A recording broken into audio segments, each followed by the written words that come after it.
Assalamu alaikum and very good afternoon and very warm welcome to everyone. Thank you for joining us today. My name is Shakir Zainal and I'm the head of Mohammed bin Rashid Innovation Fund, joining you for our first innovation journey session in 2024. This session are all about conversation with innovators from the region, as well as we will dive into their experience, which will help other founders learn and accelerate their growth and maximize impact. As usual, the session will run for maximum 45 minutes, of which the first 30 minutes are usually allocated for the main discussion, followed by a Q&A session. Please type your question in the comment section throughout, and we will do our best to pose as many of them as we can in today's session, and we will request our guests to answer those Q&A. Moving quickly to our guest for this episode, I'm extremely pleased to introduce the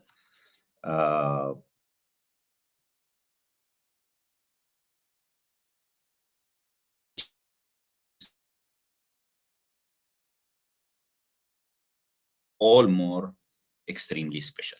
Stuart started his journey as an entrepreneur in 2013 with Alesca Technologies, an agri-tech venture with one goal: to democratize the access to fresh and nutritious food.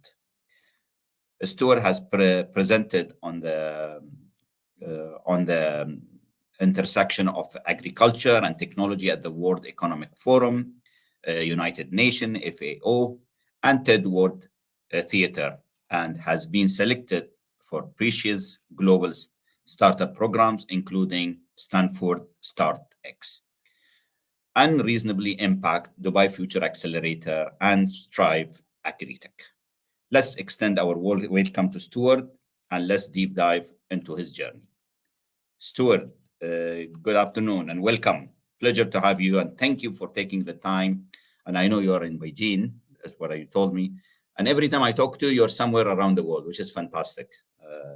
So welcome. And I also know you. I've been interacting with you very frequently, and I know you made quite a transition from a comfortable job in investment banking. You're a banker like me, but then I think you have decided to move into, I will say, maybe more exciting and maybe uncertain but exciting path of entrepreneurship.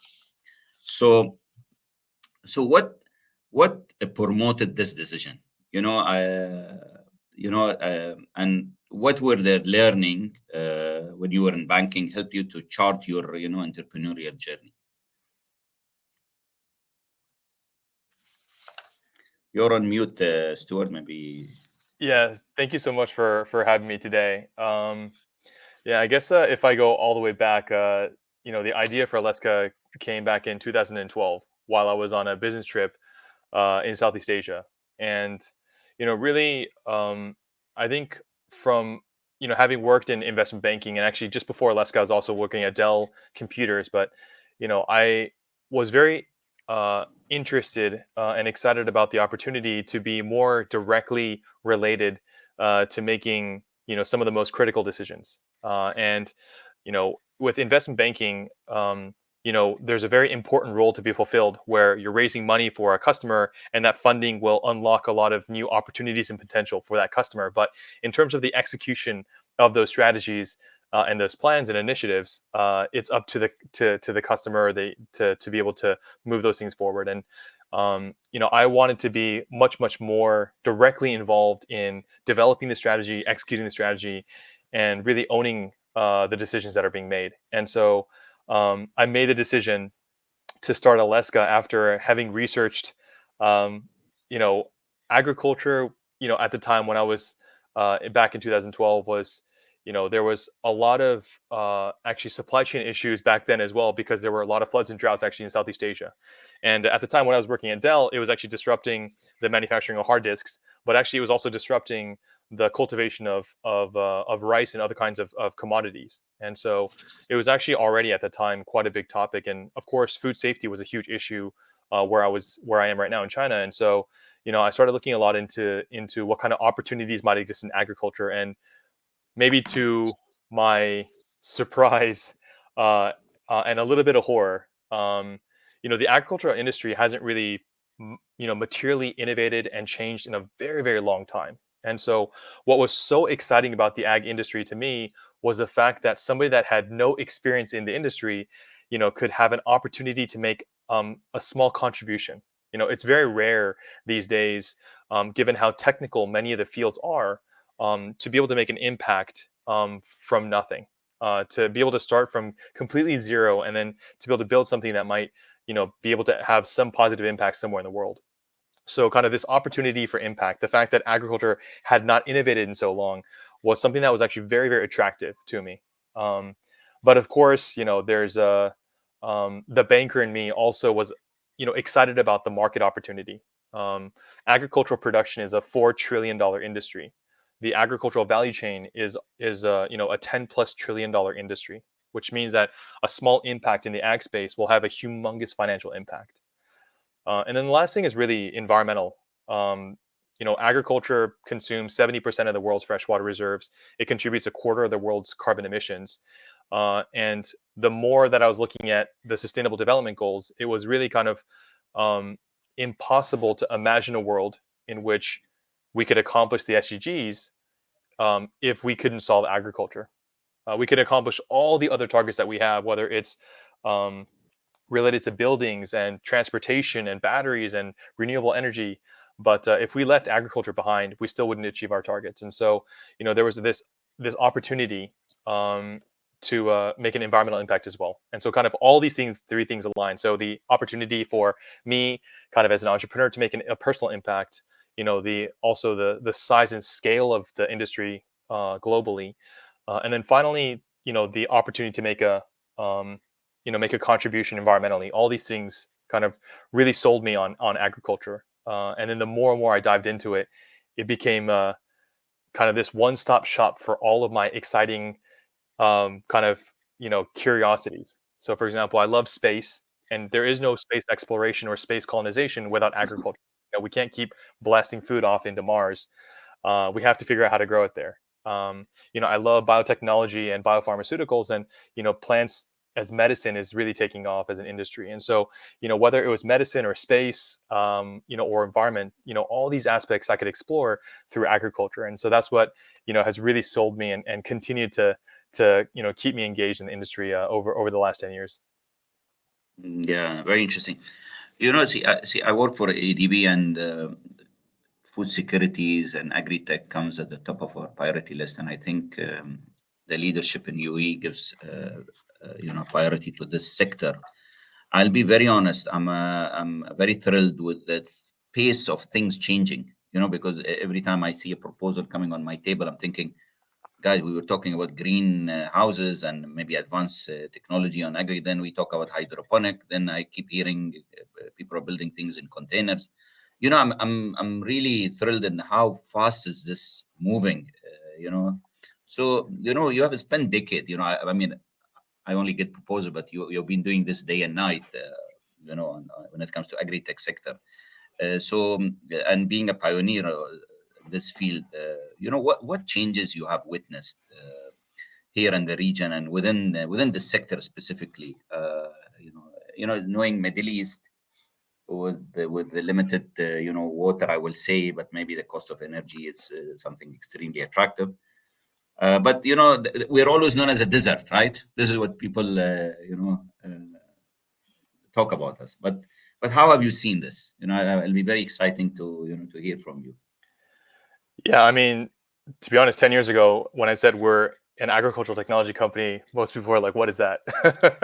And so I think one of the biggest things is awareness. Um, I think what's exciting about participating in COP28 is that the senior leadership team of the UAE, government, really put food and agriculture front and center on some of the key days. And so, agriculture innovators in agriculture, and across the value chain, were sitting side by side on panels with individuals that were related to new energy or AI, or blockchain, or kind of. And it was really kind of elevating the industry, to in a way that is helping to not only help promote it, but also in a way champion it. and to let people that might be kind of skeptical about it to maybe take a chance on it, to be either a customer or a partner, or even to join one of these startups as an employee. And so I think one of the biggest things is this transition from kind of what is ag tech to being like, ag tech is something that will be critical in achieving a lot of our climate goals by 2030. And then kind of the other parts, are just kind of as the industry is maturing and it's going through its cycles, you know, funding back in 2013 was impossible. Like there was no way to raise money as an ag tech company. And over the last 3 or 4 years, there's been quite a bit of funding going into, to novel, to indoor farming, as well as to all different parts of the ag tech value chain. And so, just the investors that are interested in ag tech as a scalable solution to address not only our climate goals, but also to meet their, kind of their basic financial targets, for example, their investment, hurdle rates, like these are also changing as well. And then I would say kind of one of the other things is the regulation is caught up as well. So it's making it a lot easier to do business. An example is when we were first considering going, installing a system, for example, in Singapore, you know, you can import a head of lettuce into Singapore, but you couldn't import the seed, the fertilizer, and the soil that would make that lettuce. So you could only bring in the final product, but you couldn't bring in the components of that product. And when we were first trying to bring our indoor farm into the UAE, there was no category for us to import it. And so we told them that it's made out of glass and steel and it's got a water pump. And so we imported it as an aquarium, actually. Um, and so a lot of these regulations are changing in a way that makes it much easier for ag tech companies to not only to set up a commercial operation, for example, in the Middle East, but actually to localize a lot of their research and development as well. And so apart from the investor education and kind of the broader ecosystem developing, but a lot of really high quality talent is also entering the industry as well. Yeah, very interesting. So, when you were when you were for I'm sure whoever starts a business, especially when it comes to your company, what were the pros and cons your experience while establishing your Alesca technologies here? Um, because I think the journey to the entrepreneurs and anywhere, it's not an easy journey. Yeah, I mean, we were very fortunate in that our first introduction was through the Dubai Future Accelerator program. Um, and so, we received a lot of support at kind of the highest level of the government to, bring our technology here, but also to set up a local operation, and also even to, look into expanding our research and development in the region as well. And so, it's rare to get such support anywhere else in the world where, at the federal government level, that these kinds of support and initiatives exist. And so, through the years, the Dubai Future Accelerator program, the Masdar Innovate program, and the Mohammed bin Rashid Innovation program, all of these initiatives have helped our team to really kind of expand in the region. And so, this support aspect has made the process significantly easier than some of the other markets that we're trying to enter. Um, and so, this is one of the big kind of opportunities that we had. I would say that maybe, I'm not sure if it's really a con, but with any new industry, kind of it takes a while for the talent to kind of gravitate towards these new industries. Sometimes they could look risky. Sometimes it's not so obvious how, let's say a computer science engineer can apply their skill sets to ag tech. But the local talent that's available, it's really kind of, it's getting to a point where we can seriously consider localizing some meaningful parts of our research and development in the region. And so I think the interest in ag tech is growing, but also, the talent that can really kind of deploy to kind of really maximize the potential of their skill sets in the ag tech space is also developing, and they're being attracted to the region as well. And so, there's a lot of opportunities, I think, for, what I'm most excited about is that innovation that, starts in the Middle East will start being exported to the rest of the world. And, in a place that where ag tech can really have an opportunity to thrive, I think it only makes sense that what is kind of designed and developed in the region, will soon find a home in other parts of the world. Yeah, I mean, I know that one of the very difficult sectors is agri-tech. I mean, agriculture in general. It needs heavy capex, and then it takes time. You have to scale it up. And And again, most of the startups or entrepreneurs often face setbacks, self doubts during your I'm sure during your journey, whether through rejection or failure, because then you need to build supply chain and you need to find offtakes, you need to find buyers. These are perhaps a new sector, especially from my experience, is quite very challenging, and I know a lot of leaders, including you, and a lot of people are interested in the resilience and facing those challenges to build a sustainable business that has to reach to a stage where you grow it. You have to grow it. If you don't grow these type of businesses, you know if you cannot scale, it will be very challenging. So, I mean, I would love to hear from you. I mean, what is your advice to the entrepreneurs? The word resilience, especially in your sector, is very unique. Yeah, it's a great question. Someone much smarter than me, one of my mentors early on in one of these accelerator programs told me that, you know, if any startup should think of their what they're building as a rocket ship. And in order for a rocket ship to go as far as possible, you have to do two things. You have to minimize friction and you have to maximize fuel. And these two things can lead to and and kind of the analogy here is that minimizing friction is how can I make what I'm developing easier for the customers to adopt. So sometimes that could be an innovative business model and saying, hey, it's free to use. Sometimes it could be just a really really amazing product that nobody's ever seen before, and they can't live without it. Maybe something like ChatGPT, or maybe like the first time the iPhone came out, but it's something that's so compelling people must use it. But minimizing that friction is very very important. And that friction is both customers and also kind of the partners and ecosystem that you build. It can't be something so difficult for other people to figure out how to help you. Um, and so something that to always keep in mind is how can I minimize friction at all times for somebody to lend a helping hand or somebody to buy in and use my product.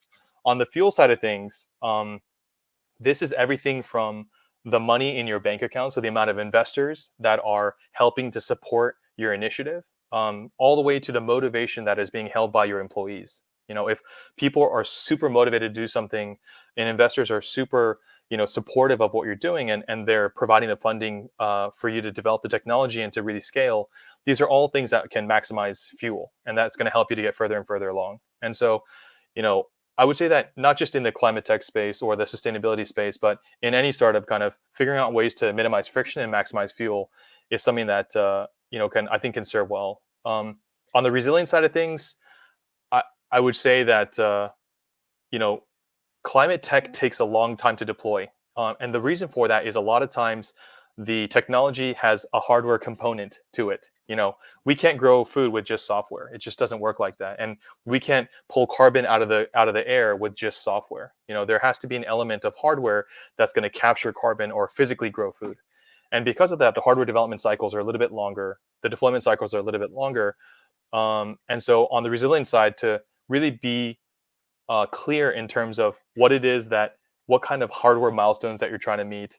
What kind of to be very very careful in your planning is really gonna maximize the probability of success. And um, a lot of the companies that let's say AI companies and these other companies are much easier to raise funding, but climate tech is very much kind of you know it will become a necessity. It kind of already is a necessity, but very very soon, it will become one of the most kind of important tech sectors to invest in, and it's going to have its day in the sun. And so I think from a resilience perspective, to kind of keep that in mind, to keep that going, um, and also to build a community that's capable of supporting you through these years, is going to be very very helpful as well. Great. So, you know, uh, I wanted to understand what keeps you going. So, I think, again, what is the most satisfying in your role? Except of course, once you see the plants and the seed and whatever you've been growing is on the table of everybody. Maybe is that's what you're aiming for. But I wanted to understand like what aspect of your life as an entrepreneur And what is the encouraging signs moment that motivates you and keeps you going, especially in your current journey? The one compliment that I can remember over the last 10 years came from a young boy that came through one of our urban agriculture experience days, actually in Beijing. And after the session was over, he came up to one of my employees and he said that when he grows up, he wants to be an urban farmer, an indoor urban farmer. And it's actually one of the only compliments that I can remember. But I think one of the things that really keep me going personally is probably two parts. One is to see the impact that our technology can have on these communities. We have programs where we engage with school kids. We have programs where we engage with rehabilitation centers. We also have obviously programs where we engage directly with hotels and hospitality groups and kind of commercial customers. But to see their reaction to the fresh produce being delivered or being grown, it's great to kind of have that validation. The other thing is just to see how driven and motivated our team is. I always feel a little bit uncomfortable being on stage because behind me is 50 to 60 people that are dedicating everything that they have in their careers to making this a possibility. And so their work and their dedication and their passion inspires me you know all the time. Like in the middle of the night when things are tough, it's very rare that I'm doing these things doing anything at this point by myself. And so, to have kind of their energy and their hard work, is always a source of inspiration for me. So, as a founder and of course a very growing startup, you are often juggling many roles. And I know you were a few days ago in Dubai. Now you're in Beijing, and you're flying back to Abu Dhabi. And you were also invited me to show me some of the pilots of what you guys have been doing in UAE. Will be fantastic. But also keeping an eye on the trends, competition, how you scale up the company, hiring, decision. There's a lot of things are moving around you. I'm talking about marketing maybe. So what advice do you have to give fellow founders, I will say, to manage and prioritize and be effective to avoid any burnout? Yeah, uh, I mean, I would say that now that I'm in my 10th year, if I could go back to myself 10 years ago, I would have told myself to focus less on the competition. I would have told myself to focus less on marketing. And I would have told myself to focus more on hiring and the customer. Um, the great thing about climate tech is that it's not. Well, one thing is that it's not a zero sum game. So it's not so much that if one of your competitors developing the same technology, happens to enter your market, that doesn't mean their win is your loss. Um, Also, given the fact that climate tech and particularly agricultural technology, um, it's quite geographically specific. So it's similar to Uber in that way. So just because Uber has a million drivers and in America and a million passengers in America, that doesn't make their service any better in Dubai. It doesn't make their service any better in Riyadh, and it doesn't make their service any better anywhere in the world. And climate tech is quite similar in that that success in one market doesn't necessarily mean success in another market. And so climate tech has that as well, where just because there are huge companies that are innovating in specific markets, that doesn't mean that suddenly they're going to be able to translate that success into the market that you're in. And so really understanding your customers and hiring the team that's going to be capable of you know ensuring that the technology is deployed in a way that's going to really create champions from customers is going to be is I think the most important thing. And it's probably, if you could only focus on one thing, I would say hiring, and if you could only focus on two things, it would be hiring and the customer. yeah. It's I think obviously having some understanding of what your competition is doing is probably important from an investor perspective, but from one thing that I'll say about ag tech is every company that our team aspired to 10 years ago, every single one of them has gone out of business in the last 10 years. And so, you know, I think it's great to understand what other people are doing, but if that becomes kind of one of the leading indicators of how you make decisions, then there is a possibility that it could kind of lead you down the wrong road. One thing is very important. I've seen it in my career, and I think I've seen a lot of companies have been focusing on. One thing is very important, in my view, is how important is partnership, and how do you really, your collaboration for founders or the ecosystem around you.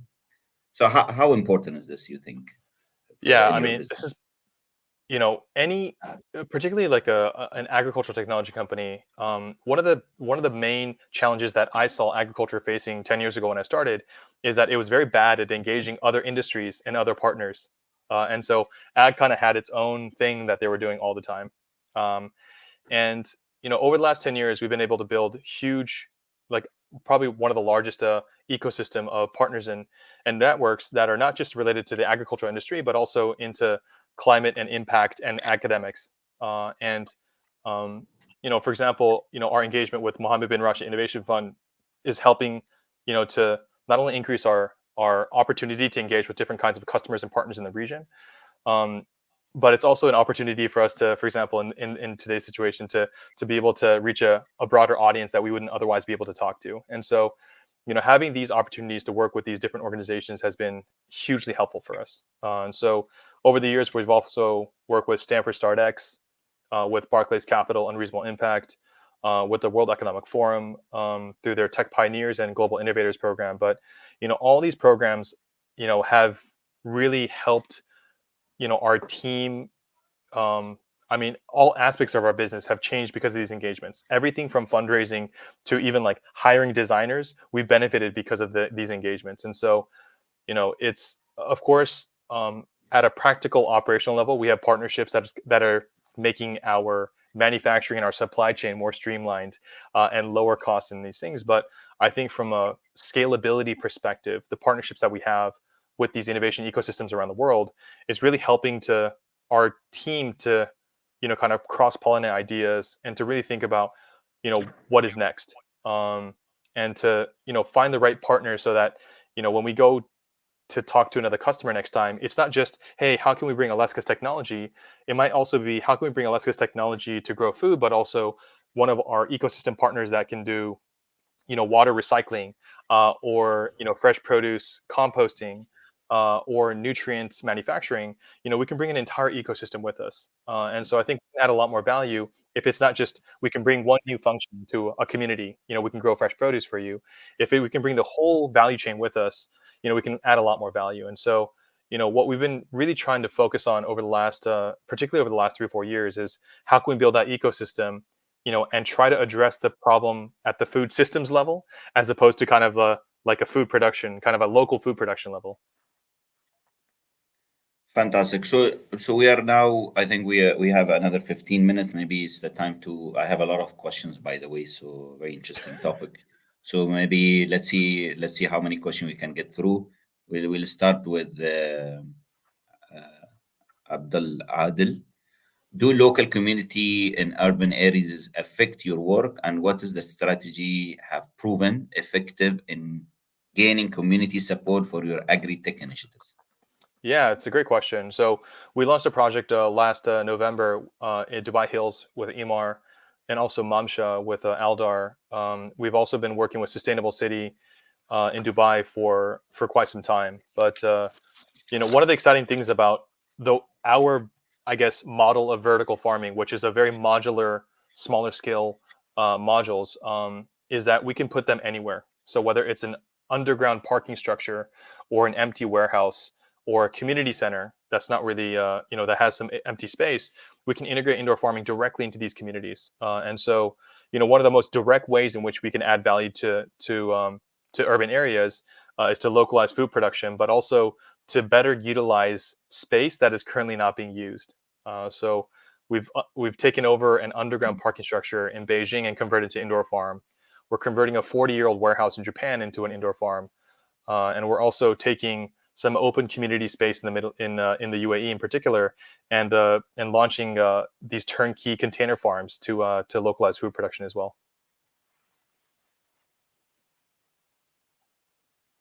Great. So we'll go to Adil. What sets your urban farming company apart from others in the agri-tech industry? And how did you identify these unique value propositions? Yeah, I mean, I think the answer to this is actually very simple. The biggest difference for us, I would say that there's probably three major areas. The first one is the unit economics. We focused, um, we decided to develop the entire technology stack, the hardware and software, ourselves, and this led to huge cost savings on the technology side of things for our customers. And so, um, you know, the affordability of our technology changed a lot because we are able to design develop many of the things ourselves. If we had taken a lot of the things off the shelf and combine them together, then it would be very difficult for us to continue lowering the cost of our technology so that it becomes more affordable for people. The second part is that we focused a lot on supply chain. We wanted to really take the advantage of being in China and to really maximize that. And so I think that we're one of the only companies in the agtech space that owns we have a full transparency into tier 1, 2, and 3 suppliers. So everything from the plastic resins and aluminum and stainless steel materials all the way to our finished products, we have a visibility into. And then the last thing is the data side of things. We spent a good part of the pandemic developing our AI camera. Um, and we're now able to collect very, very high quality data at very high volume at the lowest cost point in the world.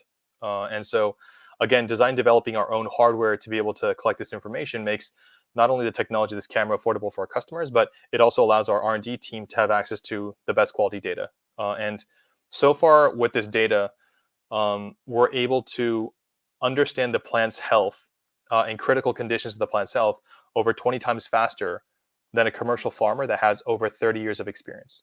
And so, we think we're just at the beginning of the analysis of the data collection and data analysis. And, we think that this will be one of the biggest drivers of our competitive advantages going forward. Okay, we'll go to Sarah. What regulatory challenge did you encounter in the agri-tech sector, especially in urban environment, and how did you navigate them? Yeah, urban environments are a tricky one because everything from like wastewater management to like food safety, like all these things become critical to manage.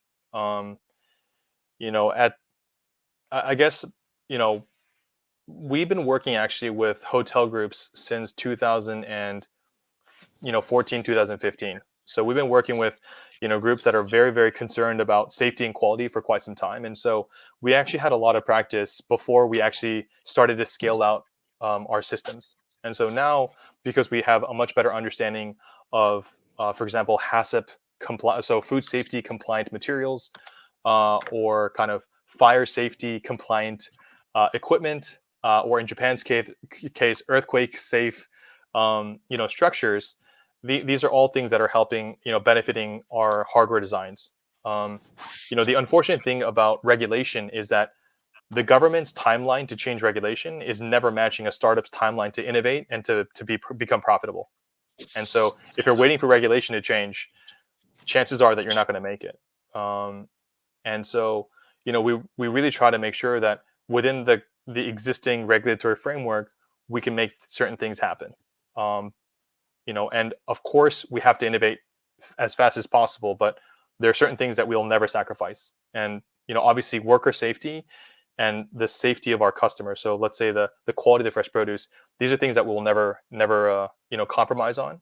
And then we try to find innovative ways to meet the requirements for some of the other things as well. Yeah, we'll go to now Muhammad Nabil. Interesting question. What is the continuous evaluation of technology? How did you stay informed about the adopt to emerging trends in agri-tech? And what advice do you have for others aiming to stay at the forefront of technology advancement in agriculture? Yeah, I mean, I read a lot of very unique research papers.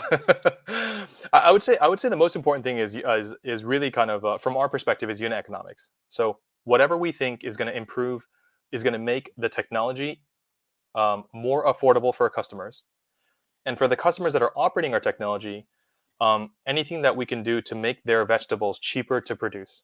These are the only two things that we care about. And so, for example, anything that can contribute to that. So, for example, we're doing research into biostimulants and biological based fertilizers that can help improve the health of the root zone, that can increase yields and lower costs for our customers. Like that's something that's very interesting to us because, again, the ultimate goal is to make the vegetables that are grown in the farm, competitive to greenhouses and eventually field farms. So, the kind of the lens that we always use in order to assess whether, you know, the a new kind of technology or a new kind of science is applicable to what we're doing is, does this make, you know things more affordable and more competitive for our customers? And so, you know this led us down a path where we were designing, developing our own LEDs, for example. This seems like a very mature industry. LEDs and mature product, but we found out that there is enormous cost inefficiencies and quality issues of LEDs that we were using, and so we decided to design, develop our own. And so that doesn't seem like a new cutting edge technology, but it was something that was very important for the reliability of our systems, and also to continue to lower the cost of the technology, and to make it more affordable for our customers. Yeah, we'll go to Natalie. It is a trend now on Instagram for people to have their own personal vertical farms in their homes. Do you see that this as something or you might or you we might all have one day with Alaska cater for this? Yeah, yeah, absolutely. So we have actually a kind of a refrigerator size system that we've actually put into a lot of hotels in the past, and we're thinking about what the consumer version of that might look like. You know, the most challenging thing actually for us isn't to design the box that is going to function well. Actually, the biggest challenge is to understand the consumers, their habits. So, for example, right now we're spoiled with choice. Every day you want to eat three different cuisines a day. And you're always looking for different things to try out, new kinds of varieties. And so, how can we design a system that doesn't that can kind of create that level of, to offer that level of variety for our customers, and also kind of a meaningful volume to be able to feed a family. These are the parts that we're trying to figure out how to fine tune. But definitely, our goal is to make it possible for anyone anywhere to grow fresh produce. And as part of one of as one of our goals is to see how we can make that possible at the household level as well. Yeah, so we have a question from Omar. As all the fruits and vegetables are growing without pesticides and harmful sprays, can you not market these as a healthy, free of pesticides option sticker on your products?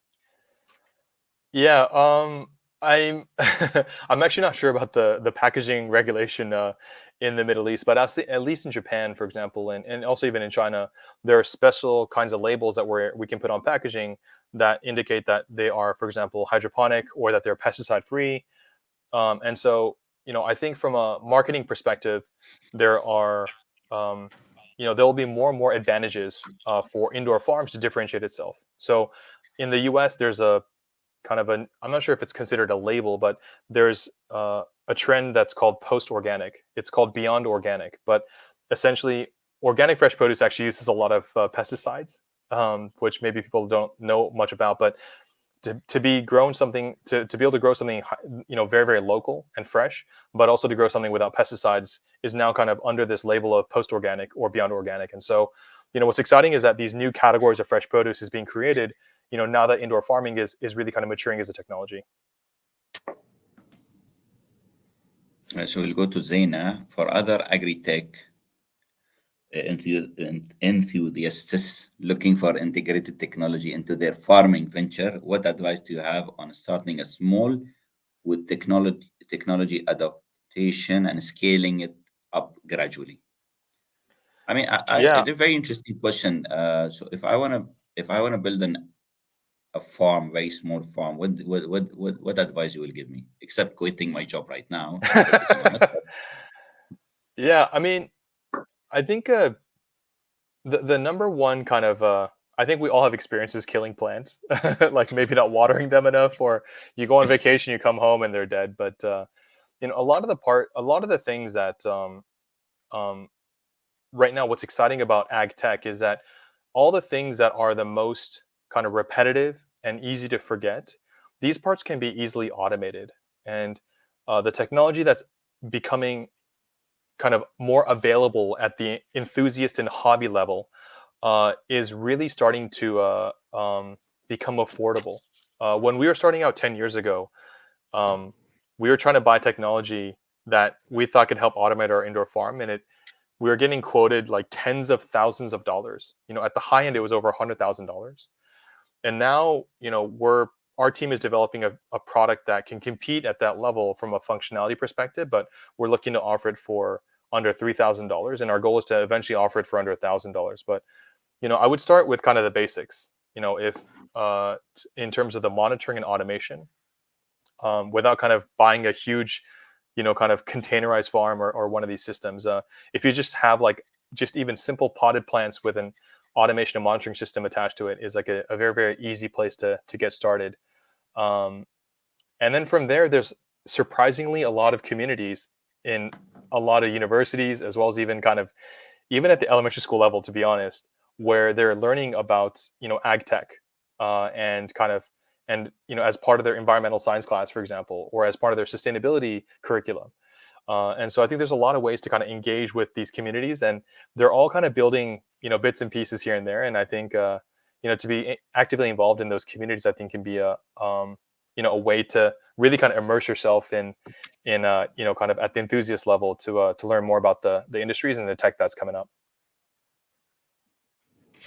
Yeah, so I think maybe we have one last, maybe if we have one more last question, let me just.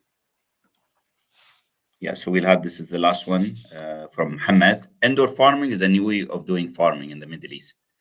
How Alesca is helping Dubai in fixing the local food production and supply. I think the Yeah. audience are expecting a lot from you today, Stuart. Yeah, so I think one thing that's important to remind everyone is that indoor farming is not going to replace field farming. We can't solve world hunger with indoor farming.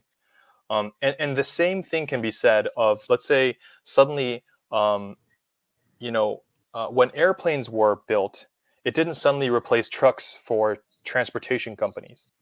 Um, what's exciting about indoor farming is that there aren't that many ways to grow food. We have field farms, and then we have like protected crops under greenhouses or glass houses, and then we have indoor farming. And so there really is only about there currently is only kind of two ways to grow food, and indoor farming is kind of this third way. And what's exciting about that is that maybe it's not so efficient to grow lettuce in the field because it consumes enormous amounts of water, and they're easily damaged, and it's hard to protect them from pests. And that means that we can take a lot of the inefficient crops that are currently grown in the fields or in greenhouses and put them into indoor farms. And what that allows us to do is make the other forms of production, so field farms and greenhouses, more efficient and more productive. And we can be much more sustainable, and we can also be economically more financially viable. And so it's really the same thing as the transportation industry is super productive and efficient because you can move people and goods using a bicycle or a motorcycle or a car or a bus or a van or a truck or an airplane or even rockets if you're going to the space. And depending on the urgency and the size and the importance of the package, all you have to do is choose the right method of transportation, and you're going to be able to get your goods across to where you need to get them. And with agriculture, unfortunately, because it's up until now it's been bound by climate and geography. It's not so simple as saying, hey, I'll just grow food here because it's needed. It's kind of like, is the geography and climate allowing for that? And indoor farming is kind of a way where it can help fill these gaps. So in places that are not kind of doesn't have favorable climates or geographies to grow, can allow for local food production to happen.